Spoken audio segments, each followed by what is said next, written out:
Hello guys, അപ്പോൾ plus ടുകാരെല്ലാവരും ഇപ്പോൾ നന്നായിട്ട് പഠിച്ചുകൊണ്ടിരിക്കുന്ന ടൈമായിരിക്കും. എക്സാമിൻസിന് വേണ്ടിയിട്ട് പ്രിപ്പയർ ചെയ്തുകൊണ്ടിരിക്കുന്ന ടൈമായിരിക്കും.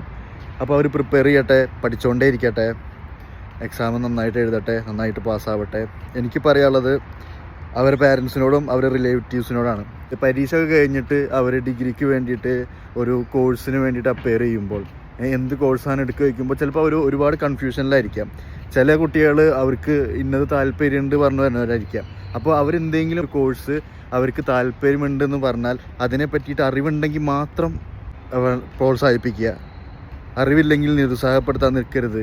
അല്ലെങ്കിൽ ആ കോഴ്സിനെ പറ്റിയിട്ട് പകുതി അറിഞ്ഞിട്ടാവും ആ കോഴ്സ് കാര്യമില്ല, അത് ഇപ്പോൾ പഠിച്ചിട്ട് കാര്യമില്ല, അത് ശമ്പളമില്ല, അങ്ങനെയില്ല എന്നൊക്കെ പറഞ്ഞിട്ട് അവരെ നിരുത്സാഹപ്പെടുത്താൻ നിൽക്കരുത്.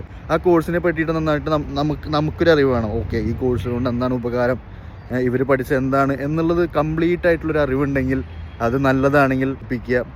ഇനി അഥവാ അതിനെ പറ്റിയിട്ട് അറിയില്ലെങ്കിൽ അറിവുള്ളവരോട് ചോദിക്കുക. കോഴ്സ് മുന്നേ ചെയ്തവർ അല്ലെങ്കിൽ ആ കോഴ്സിനെ സംബന്ധപ്പെട്ട് ആരെങ്കിലും വർക്ക് ചെയ്യുന്നവരുണ്ടെങ്കിൽ അവരോട് ചോദിക്കുക, എന്താണ് ഈ കോഴ്സിൻ്റെ വാല്യൂ, എന്താണ് ഈ കോഴ്സിൻ്റെ സ്കോപ്പ് എന്നുള്ളത് അവരോട് ചോദിച്ച് മനസ്സിലാക്കിയിട്ട് വേണം പിള്ളേരോട് പറഞ്ഞു കൊടുക്കാൻ വേണ്ടിയിട്ട്. ഫോർ എക്സാമ്പിൾ, ഇപ്പോൾ ഒരു കുട്ടി എനിക്ക് ഇന്ന കോഴ്സ് പഠിക്കണം എന്ന് താല്പര്യപ്പെട്ടിട്ട് ഒരാളുടെ അടുത്തേക്ക് ചെല്ലുകയാണ്.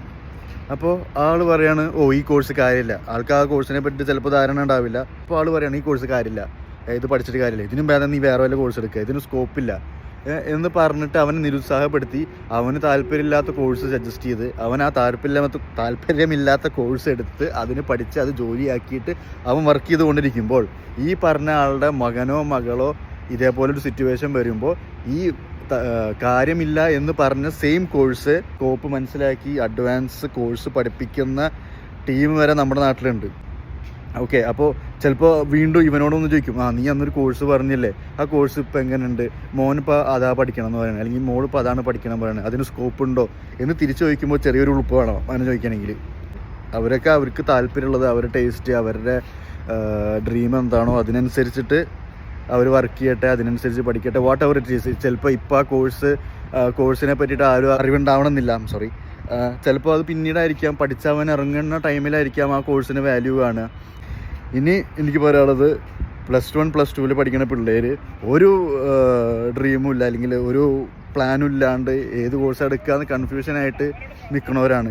അവരോട് പറയുന്നത്, പൊന്നു മക്കളെ, നിങ്ങൾക്കുള്ളത് നിങ്ങളായിട്ട് തന്നെ കണ്ടുപിടിക്കണം. നിങ്ങൾ ഒരാളെടുത്ത് വന്നിട്ട് ഞാൻ ഏത് കോഴ്സാണ് പഠിക്കേണ്ടത് പറഞ്ഞാൽ അവർ 10 ഓപ്ഷൻ പറയും. നിങ്ങൾക്ക് 10 ഓപ്ഷൻ ഒരുമിച്ച് ചെയ്യാൻ പറ്റില്ല.